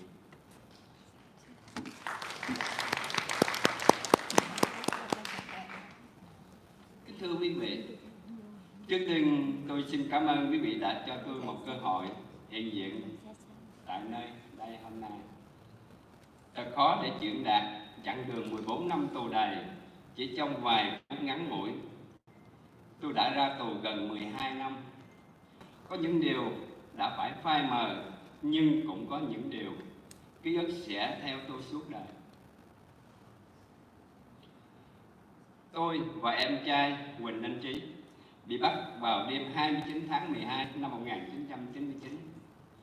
Ngày sau đó, chúng tôi bị tách ra và thẩm vấn riêng. Hơn 10 viên an ninh thay phiên nhau hỏi cung tôi suốt 72 giờ không ngừng nghỉ. Một trong số họ đánh tôi, những người khác thì chửi bới và đe dọa. Nếu không nhận tội, tôi sẽ đối mặt với bản án 20 năm tù hoặc chung thân, thậm chí tử hình. Sang ngày thứ tư, tôi bị đưa vào buồng biệt giam rộng chừng 6 mét vuông, không cửa sổ, ăn uống và tiểu tiện tại chỗ. Sau 72 giờ bị tra khảo liên tục, tôi tưởng rằng mình sẽ được nghỉ ngơi. Nhưng vừa thiếp đi, tôi nghe thấy những âm thanh mang dại, tiếng chu chéo kinh hoàng vang lên trong đầu tôi. Tôi cố bịt tai.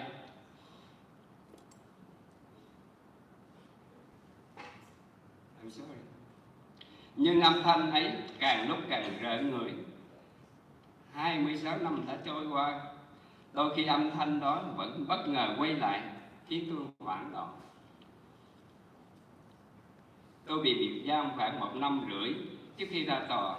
8 tháng đầu, tôi liên tục bị gọi cùng một lúc.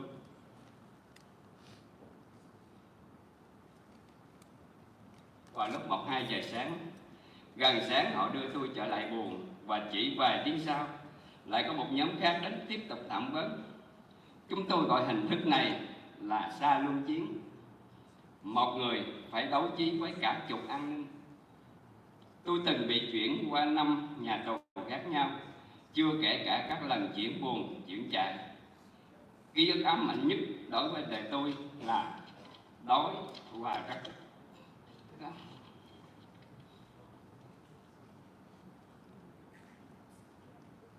không ai có thể sống nổi ngần ấy năm tù nếu chỉ dựa vào khẩu phần ăn của nhà tù cung cấp. Chúng tôi sống được là nhờ sự đùm bọc của các tu sĩ Công giáo, những người bị bắt sau năm 1975 chỉ vì là họ là tu sĩ. Đói và thèm khát đến mức có hôm tỉnh dậy, tôi thấy miệng mình dính thứ gì như chất bột màu trắng. Tôi chợt nhớ đêm trước mình đã mơ được ăn no.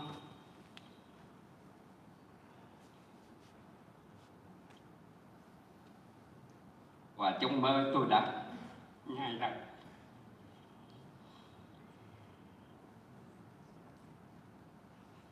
Điều ấy giải thích vì sao quanh miệng tôi dính những chất màu trắng vào sáng hôm sau.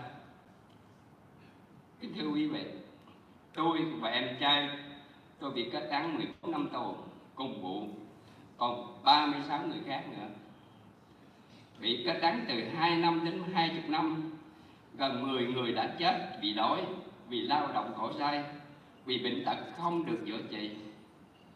Chưa kể đến những người chết trong các vụ án khác như ông Nguyễn Minh Tân, hàng ngày vẫn lao động cuốc đất, nuôi cá, gặt lúa, nhưng chết vì không có gì để ăn. Tù chính trị và cả tù hình sự đều phải lao động khổ sai, làm các công việc nặng nhọc như khai quang, cuốc đất, trồng rau. Nhưng những năm đầu chúng tôi chưa bao giờ được ăn những gì mình làm ra, dù chỉ là vài cọng rau. Nhiều khi tôi phải hái cỏ non nấu lên để mà ăn thay rau.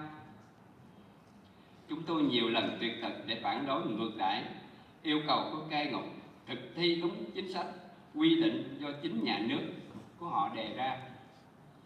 Cuộc tuyệt thực lâu nhất kéo dài đến 14 ngày tại trại giam Xuân Lộc năm 2010, với hàng chục tù nhân chính trị tham gia. Sau sự kiện đó, chúng tôi bị chuyển trại. Tôi thì bị đưa về nhà tù An Phước, tỉnh Bình Dương. Thưa quý vị, 14 năm tù không chỉ là sự chịu đựng những bi kịch của cá nhân mình, mà còn phải chứng kiến nỗi đau biết bao người đồng cảnh.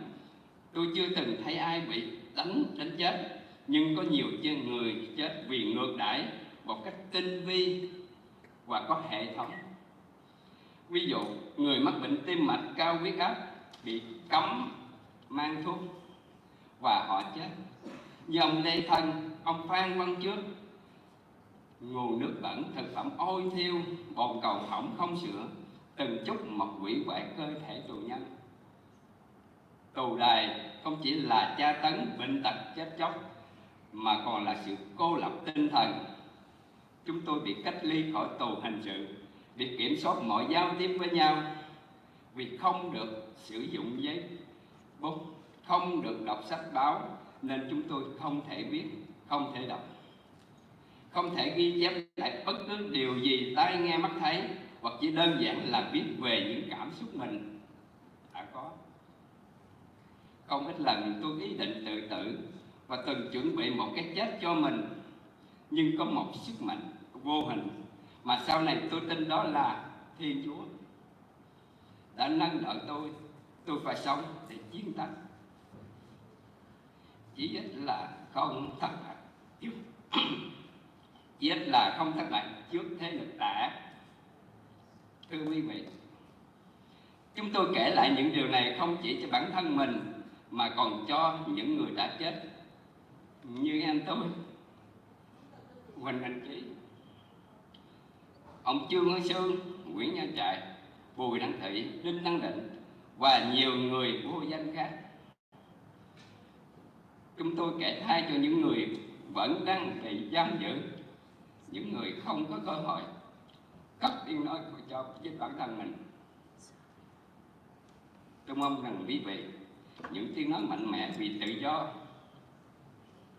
vì nhân quyền sẽ không quên những nơi còn trong bóng tối, những con người vẫn đang chịu cảnh tù đầy vì tranh đấu cho tự do. Và xin thành cảm ơn.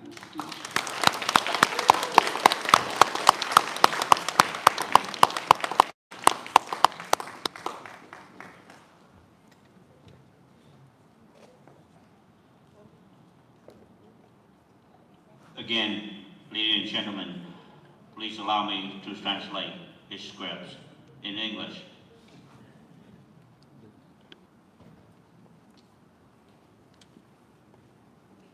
Ladies and gentlemen, first I would like to thank you for giving me the opportunity to be here today. It is difficult to convey the full reality of 14 years in prison in just a few short minutes. I've been released for nearly 12 years now. Some memories have faded, but others will stay with me for the rest of my life. My younger brother, Huỳnh Anh Trí, and I were arrested on the night of December 30th, 1999. Immediately after, we were separated and interrogated individually. More than 10 security officers took turns questioning me for 72 hours non-stop. For 3 days and 3 nights, I was not allowed to eat or sleep. Every time I collapsed from exhaustion, they would yank me up by the hair or throw water on my face. One officer beat me while others cursed and threatened me, saying if I didn't confess, I would face 20 years life imprisonment or even the death penalty. On the 4th day, I was thrown into solitary cell about 6 square meters wide without window. I had to eat, drink, and relieve myself in that same space. After 72 hours of non-stop interrogation, I thought I would finally get to rest. But as I drifted off to sleep, terrifying sounds filled in my head. Wild shrieks and howls that seemed to come from inside my skull. I tried covering my ears, but the sound only grew louder. Even now, 26 years later, those sounds sometimes return, sending me into a panic. I was held in solitary confinement for about a year and a half before even seeing a courtroom. For the first 8 months, I was frequently called in for interrogation at 1 or 2 a.m. Near dawn, they returned to my cell, only for a different group to come in a few hours later to continue questioning. We call this method rotational assault. One prisoner mentally battling dozens of security officers. I was transferred through 5 different prisons. Not counting all the time, I was moved between cells and camps. But the most haunted memory of all was hunger, deep, running hunger. No one could survive so many years in prison on the state food, not ration alone. We survived thanks to the care and sharing of Catholic priests, many of whom have been jailed after 1975 simply for being clergy. I was hungry. I once woke up to find a white powdery substance around my mouth. Then I remembered I had dreamed about eating a full meal, and I had been chewing in my sleep. That explained the white residue around my lip was the next morning. My brother and I were sentenced for 14 years in prison. Alongside of us, 36 others were tried in the same case, sentenced to between 2 and 20 years.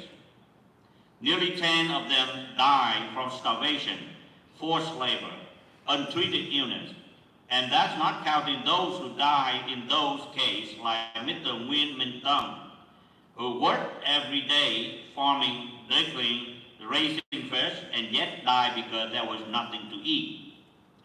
Both political and criminal prisoners were subject to forced labor. I did everything from clearing land, digging pond, and growing vegetables, but we were never allowed to eat what we proud, not even a single leaf.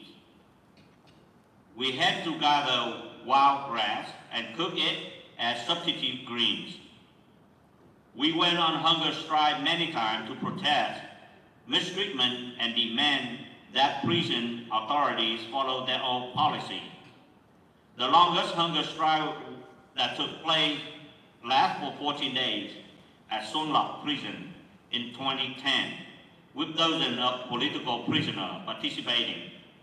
After that, we were transferred. I was sent to An Phước prison and Bình Dương province. 14 years in prison meant nothing, not only enduring personal hardship, but also witness the suffering of many others in the same plight. I never saw anyone beaten to death, but I saw many die from more subtle, systematic abuse. For example, those with heart disease or high blood pressure were denied their medication and they died, like Mr. Lê Thăng and Mr. Phan Văn Trương. Dirty water, rotten food, broken toilet left unrepaired. These slowly destroy our body bit to bit. Prison was not just about torture, disease, and death. It was also a campaign of psychological isolation. We were kept separate from criminal inmates, and all communication between us was tightly controlled.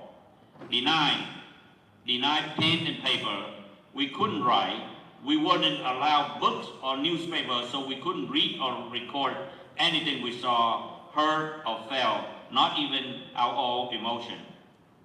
Many times I contemplate suicide. I even prepared for it, but there was an invisible strength, something I later came to believe that was God. That lifted me up. I had to live, if only not to be defeated by the force of evil.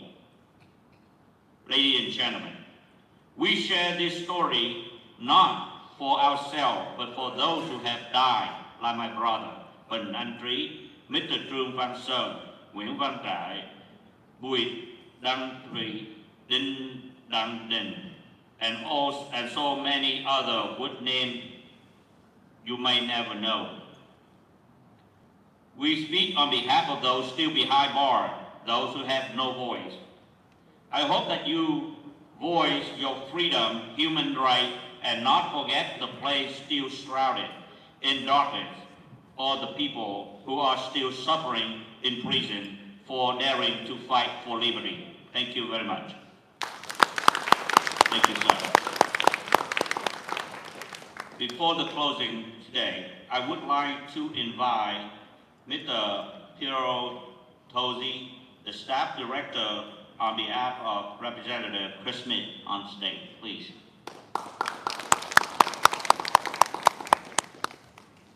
Thank you, and my apologies for those that were expecting Congressman Smith. He had to go to the White House, and the things got started, I think, an hour and a half later than they were supposed to, so the whole day got moved back. So instead you have me, and it's a very, actually, difficult role to come after such a compelling speaker, really, that was incredibly moving. And anything after that really is anticlimactic. But we're here to commemorate Vietnam Human Rights Day, but also the 50th anniversary of the end of the Vietnam War and the consequences of that day and that Black April that have echoed now for 5 decades. Vietnam's communists celebrate what they call Liberation Day even though the path to liberation is paved with broken lives, broken bodies, and broken dreams. Their jails are filled right now with Vietnamese whose only crime is seeking greater freedoms and human rights. We must always remember and honor the lives lost in Vietnam. That's Vietnamese and American. We must remember the grief of families who lost loved ones and the sacrifice of millions who were forced to flee their homeland in search of safety and freedom. On this sober occasion, we celebrate the many contributions made by former Vietnamese refugees to the United States. Many in this room here today were part of that Boat People flotilla. Out of this tragedy and despair, you built a life in the United States and made this country, our country, a better place. Yours is a remarkable immigrant story in a nation stitched together by so many immigrant stories. Some of you may know this, but members of Chris Smith's family also are Vietnamese American. His son married a Vietnamese American woman. His grandchildren are part Vietnamese. His support for Vietnam, and mine as well, is both personal and rooted in a strong support for democracy and human rights. Vietnam's communist government, on the other hand, has no interest in freedom. Its only interest is to squash anyone who may challenge its authoritarian rule. Freedom of the press? Crushed. Internet freedom? Censored. Independent labor unions? Denied. Freedom of religion? Suppressed. The Vietnamese Communist government fears the independent voices of the Vietnamese people. It fears people of faith. It silences labor advocates and journalists rather than listening to their calls for reform. It jails bloggers and democracy advocates. I've been told that Vietnamese diplomats were scattered on Capitol Hill yesterday, seeking U.S. trade and the lifting of tariffs. Of course, they didn't come to see Mr. Smith or to come to see me, and I think that's because they know where Chris Smith stands, and they know what he would say to them. He would tell them to liberate all the political prisoners and end online censorship. Respect the rights of ethnic minorities, the Montagnards, Hmong, Khmer Krom. Sever the close relationship with the Chinese Communist Party. Despite the historical and patriotic resistance that the people of Vietnam have felt against China's imperialism, the ties between the Communist Party leadership in Hanoi and Beijing have deepened in recent years. Party delegations regularly visit and collaborate, including just this past month. It's not realistic to expect Vietnam to be a strategic partner of the United States when the Vietnamese Communist Party leaders are co-opted and corrupted by their ties to Beijing. We all know that the China challenge will shape U.S. policy in the next several decades. Finding allies and partners in a world of strategic rivalries is critically important. But creating a realistic U.S.-Vietnamese relationship under the shadow of China is critically important. But there must be closer alignment of American and Vietnamese interests. Then we need to see a free Vietnam. Any strategic partnership that we engage with the government, or any talk of that, should come with conditions. We need free speech first, religious freedom, fair trade, just as a way to start here. We talk about trade. On the trade front, we see the transshipment of goods in Vietnam from communist China, cotton, solar panels, electronics, that's produced with slave labor in the Xinjiang Uyghur Autonomous Region. This has to stop, period. Now, this has been conveyed by Mr. Smith and also the staff of the China Commission. Just yesterday, we met with the Department of Homeland Security, and we reminded them that they have the tools to stop this transshipment. Now, a freer Vietnam is why just yesterday, Mr. Smith and the members of the Vietnam Caucus reintroduced the Vietnam Human Rights Act. This legislation sets human rights and fair trade priorities for U.S. diplomacy, and it authorizes the Secretary of State to take action to end censorship and free speech restrictions in Vietnam. It allows the Secretary to sanction Vietnamese Communist Party officials complicit in the systematic violations of internationally recognized human rights. And we believe that this legislation reflects the values and ideas of the Vietnamese community here in the United States, and also those in Vietnam who seek freedom. Again, we humbly ask for your support to help pass this bill. And to those of you who remember the helicopters flying from the rooftops 50 years ago and the chaotic rumble of tanks in Saigon streets below, we still call it Saigon, okay? You are not forgotten.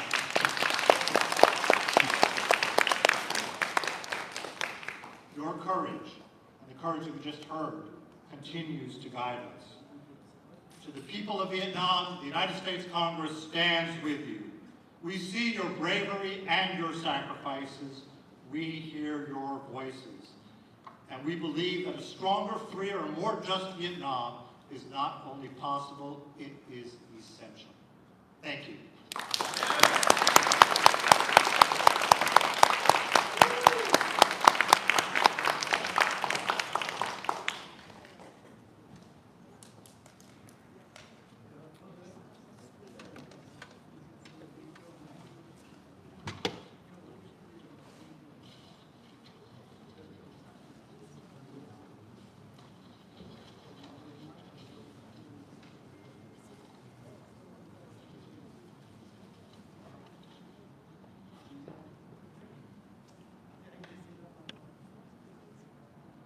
Dear guests, this is our closing remark. The Vietnam Human Rights Day is May 11. Distinguished guests, honored speakers, dear friends, as we come today to this event, commemorate Vietnam Human Rights Day, we want to express our deepest gratitude to each and every one of you for your presence, for your voice, for your unwavering commitment to cause of freedom, dignity, and justice for Vietnamese people. Today, we have remembered the sacrifices of brave individuals like Dr. Nguyễn Đan Quế, and honor the legacy of those who risked everything to stand up for basic human rights in Vietnam. We have heard a powerful story, truthful reflection, bold calls to action. We are reminded that our work is far from finished. Freedom of speech, freedom of religion, freedom of press, and the right to choose one's government are not privilege. They are universal rights. And until those rights are realized for all Vietnamese people, we will not rest. Let us take the spirit of this day forward. With purpose, unity, and courage, let us amplify the voice of the oppressors, support activity who continue to fight on the front line, and engage our communities, government,